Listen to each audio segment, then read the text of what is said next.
Hey everybody, what's going on? Hexlex here with another Master Duel video for you. So we are checking out Branded Despia once again. Haven't really come to them since the top of the season here. Of course, with the new selection pack coming out after we got through all of our initial deck profiles, that and the Duel Cup both definitely kept us quite a bit busy. So it's definitely been a minute since we've come back to Branded Despia. I have made some fairly major updates to the deck. Not major as in the number of cards changed, but definitely major from how the deck plays, as opposed to the last time we featured the deck. Last time, I wanted to kind of show off the Ido lock because, you know, it was kind of like what everyone was talking about, and I wanted to test it and see like how viable of a strategy it actually was. And I have actually determined that it's not the optimal way to go, so much so that I've taken Ido and Branded Expulsion out of the deck. I am, however, still playing another new piece of Branded support, and that is going to be Branded Banishment.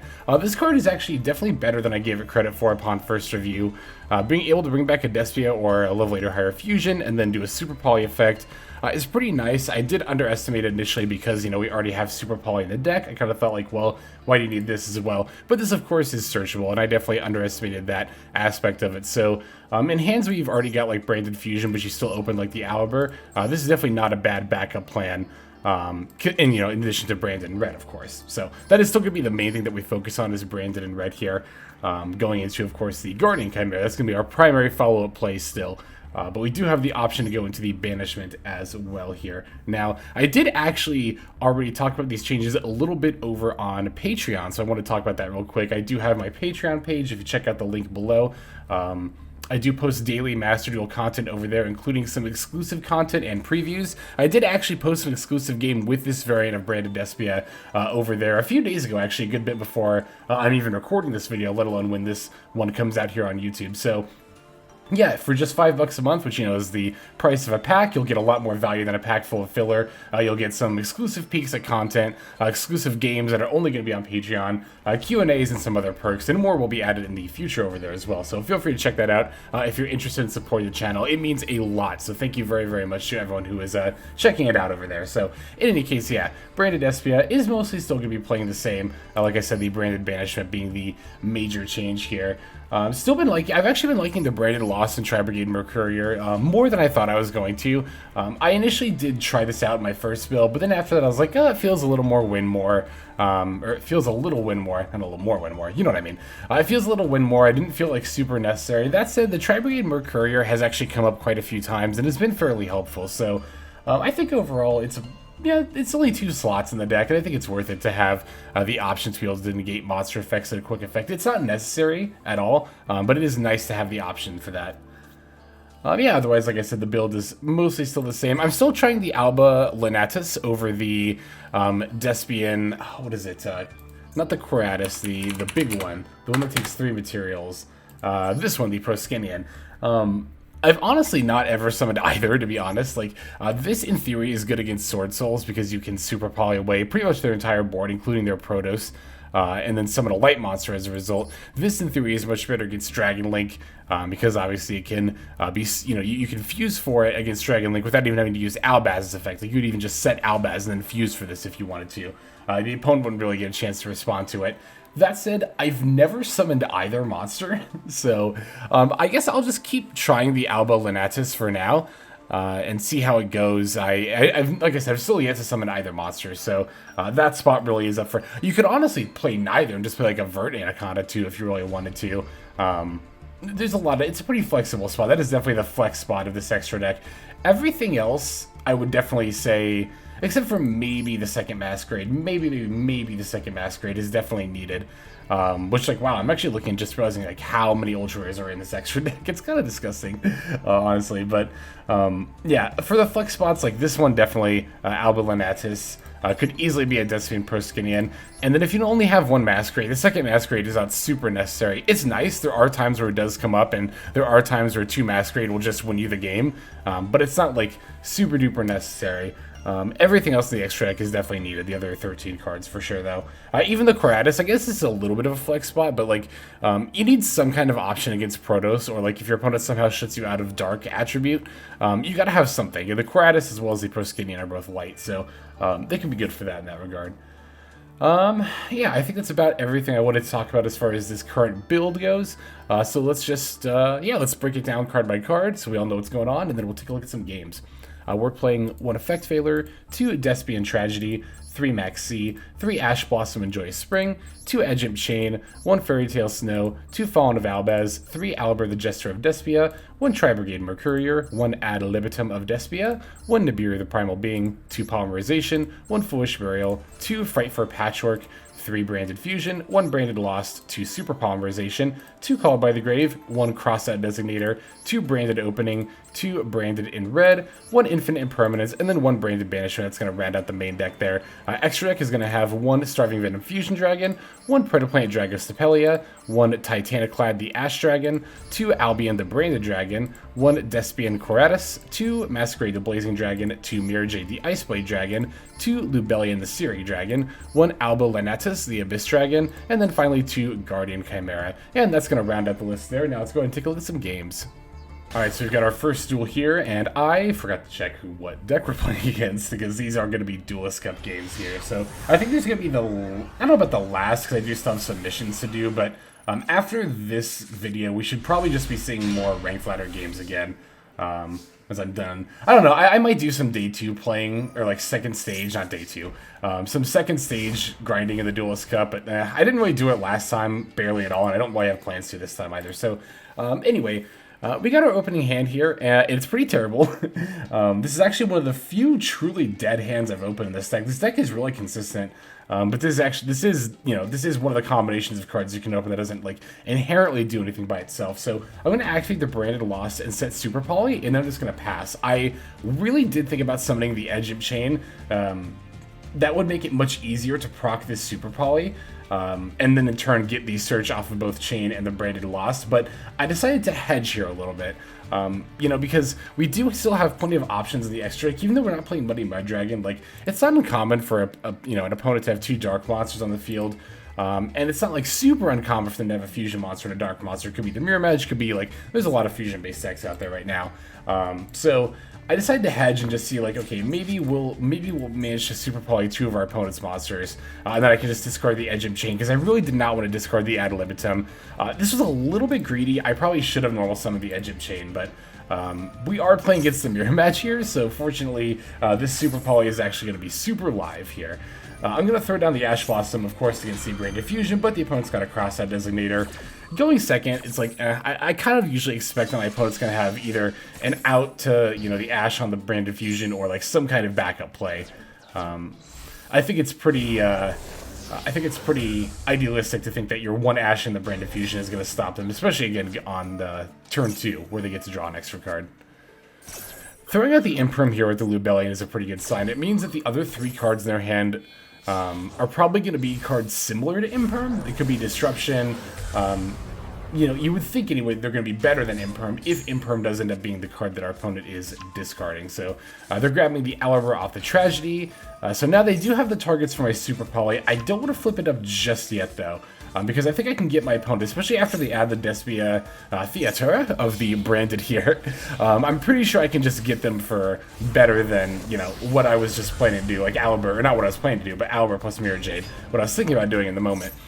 Sure enough, they do go for the Guardian Chimera, and I get to fire off the Super Poly, in response. It's too bad the Guardian Chimera doesn't target, because they are going to get to destroy the Branded Lost here now, but at least I get to summon my Starving. Well, they'll get to destroy the Starving Venom, I guess, not the Branded Lost, but, because if it targeted, they probably would have targeted the back row, but, like, yeah, whatever.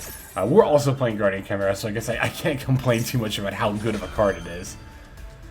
So we're going to lose the Starving Venom, but the most important part of that Super Poly was definitely that we just got rid of their board, their Mirrorjade and their Guardian Chimera. It actually works out. I mean, even if they didn't pop the Starving Venom with the Guardian Chimera, we were going to lose it to the Mirrorjade during the end phase anyway, so, yeah, and then we also got the search. The search of the Branded Lost for the Albaz is really nice, because now it's going to further limit what my opponent's able to do as far as their follow-up plays go, because now I have the threat of just summoning Albaz and activating the effect, during my turn.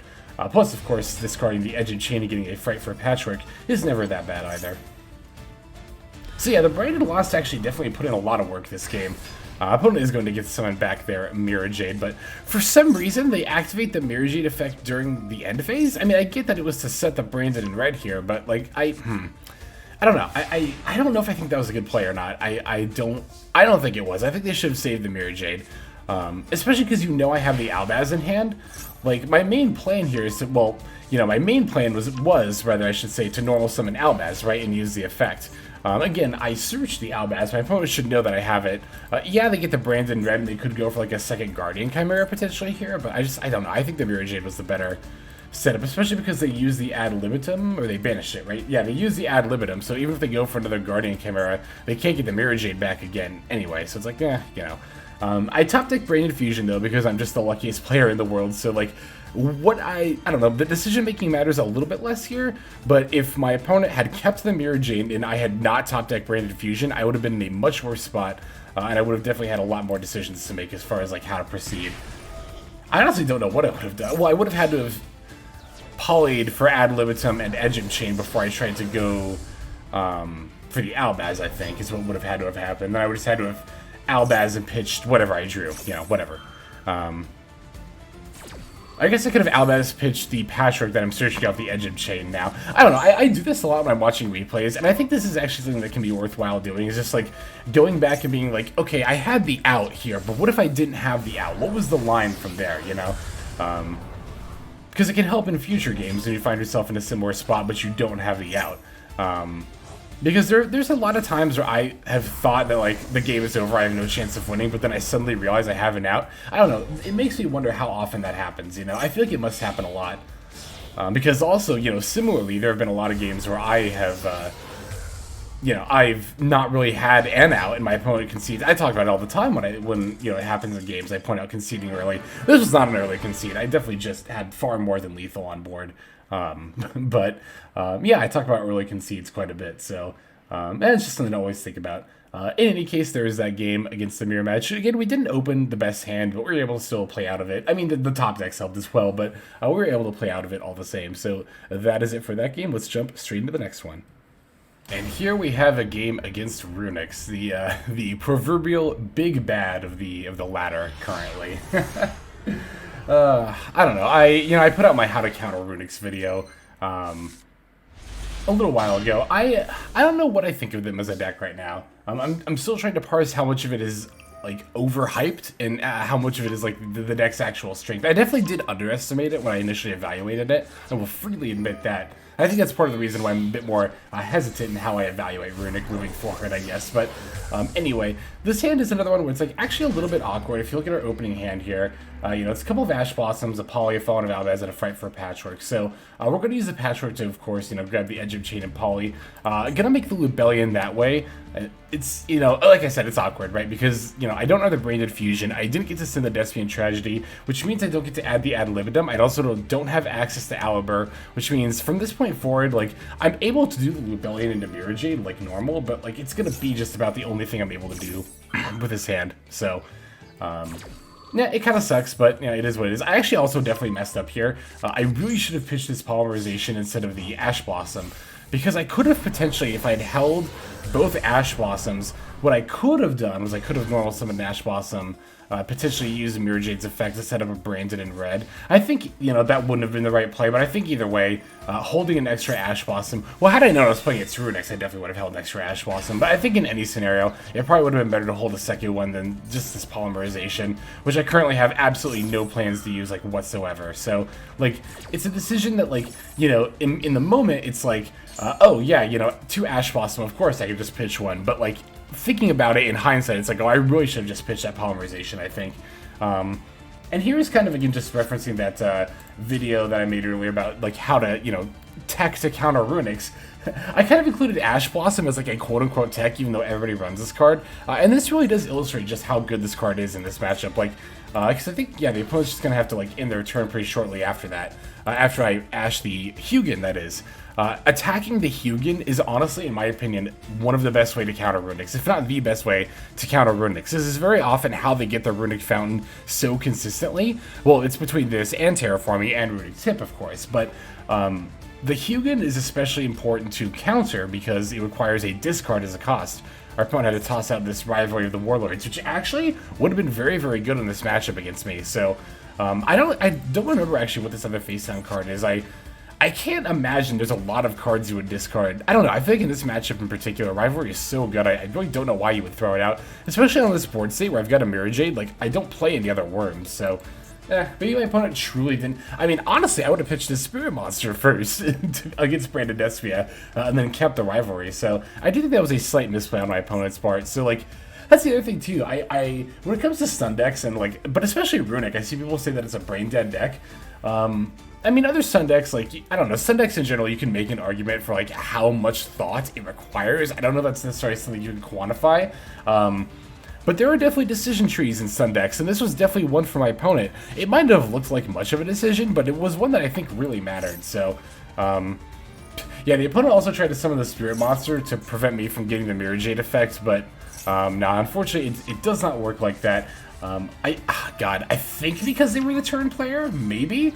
That's why this happened this way, but their effect to bounce actually happens before my Mirrorjade effect to get the search. Again, I don't know this for sure, but I think it's because they're a turn player and they have priority to activate their effects first. I don't know that for sure, though, but they do have a Runic Dispelling for the ad, which is a little bit scary, but they actually managed to hit the Polymerization, so I guess it was kind of a good thing we didn't play it, although we would have just, you know, they would have hit an Ash Blossom, I guess, instead, but obviously Patchwork would have been the best hit because I don't have any way to activate it, as I've already used both my polymerizations. So anyway, here I'm going to go for the Branded Fusion and then go for the Albion, trying to go for a game. My opponent's got a skill drain. So, but again, you know, they kept the skill drain, but not the Rivalry.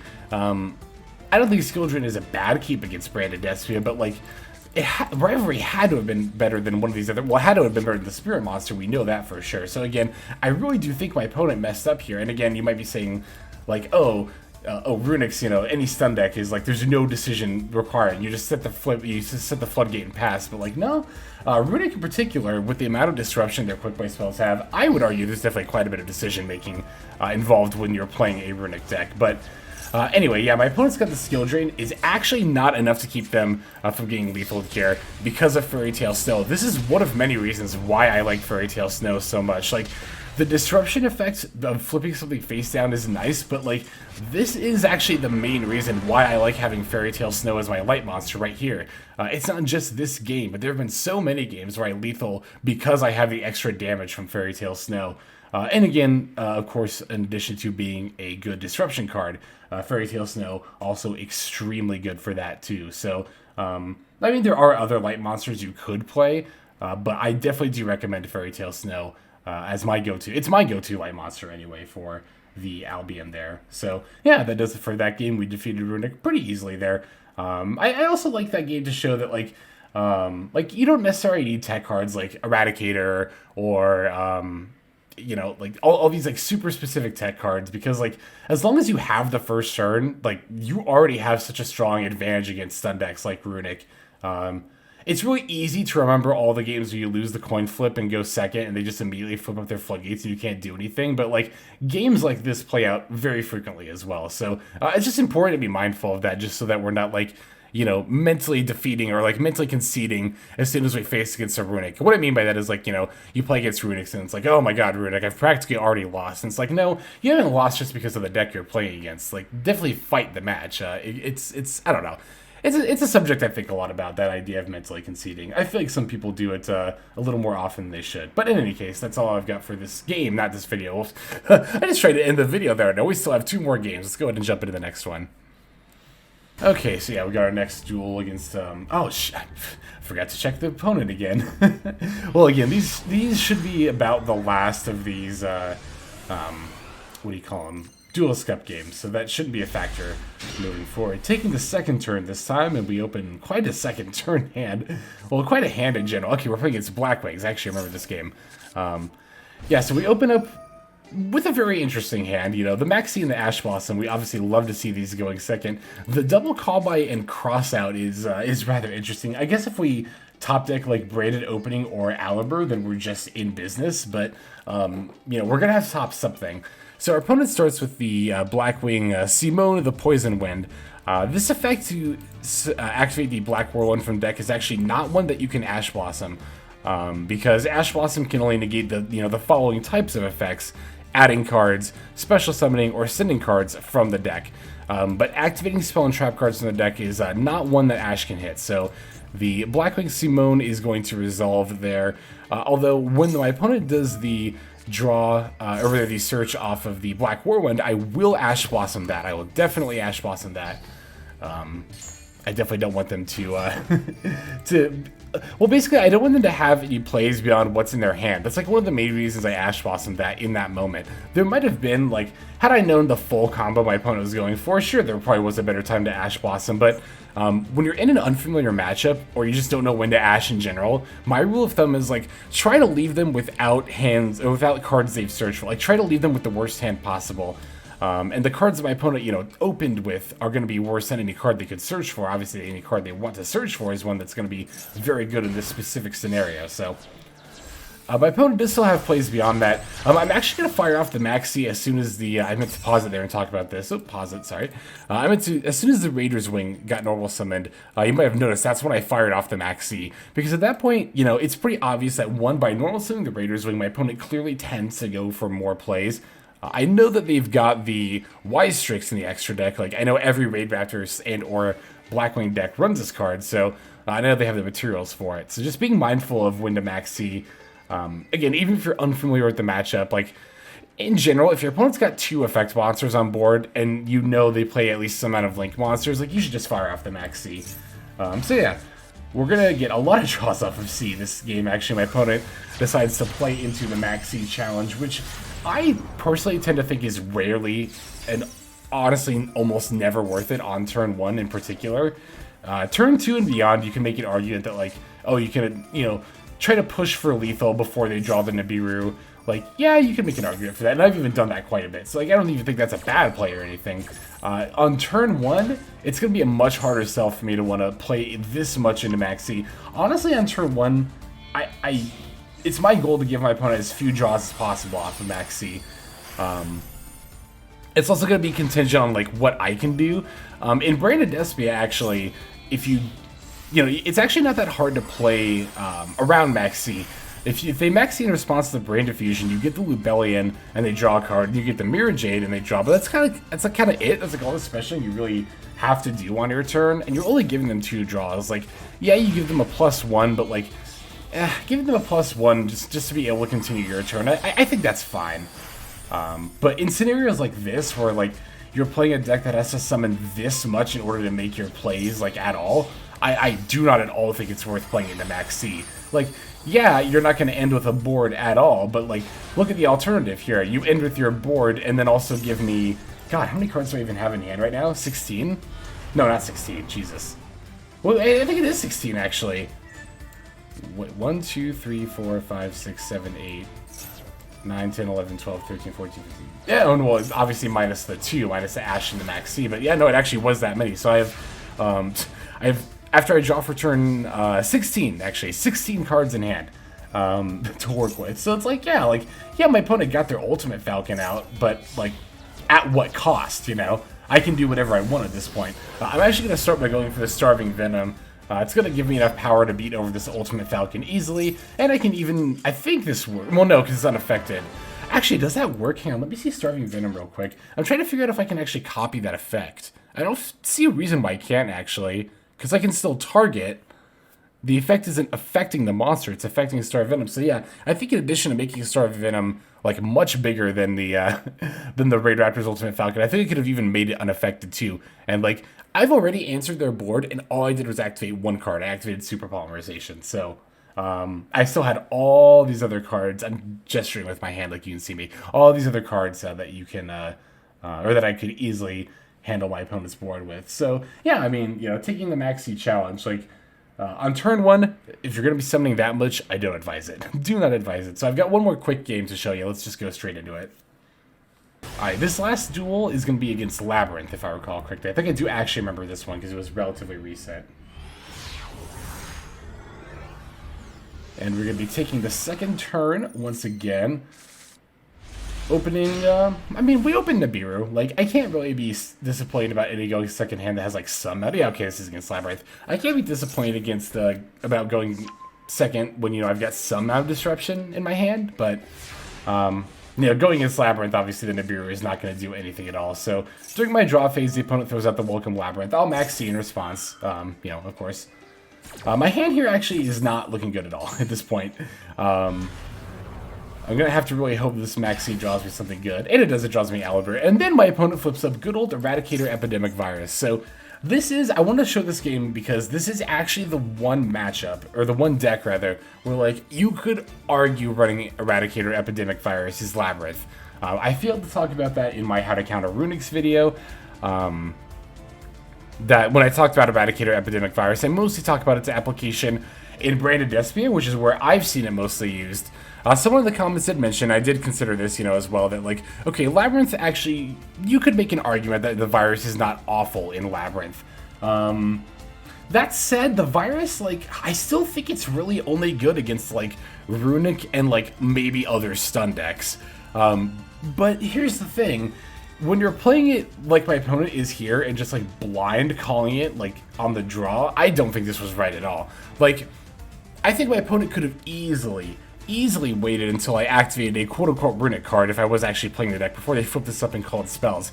Because this does hit, cards on the field, too. Like, you know, you look at your opponent's hand, spell trap cards they control, and all cards they draw, and destroy all cards of the declared type. So, like, they could have waited until I activated, you know, if I was Runic, until I activated a Runic spell, and then they could have called spells with this. Eradicator Epidemic. But blind calling it on the draw phase here, such a misplay. One, my opponent doesn't even know what deck I'm playing. Like, what if I was, like, okay, if you want to make the argument that, like, you know, Virus is good against other stun decks, then you have to use it appropriately. Like, what if I was playing Eldritch here, and I just showed them a handful of stun cards? Like, then it's like, oops.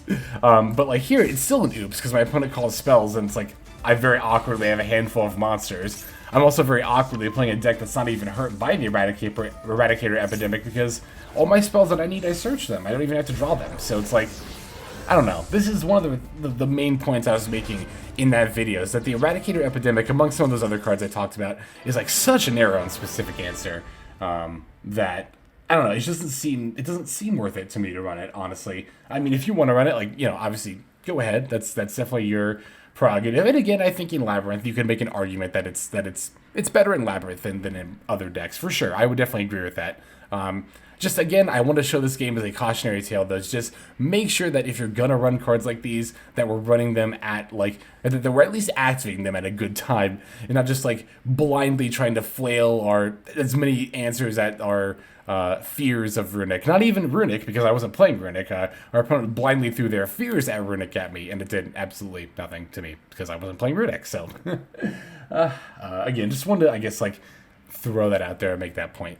So, that's all I've got for games now. Let's go ahead and move on to the outro.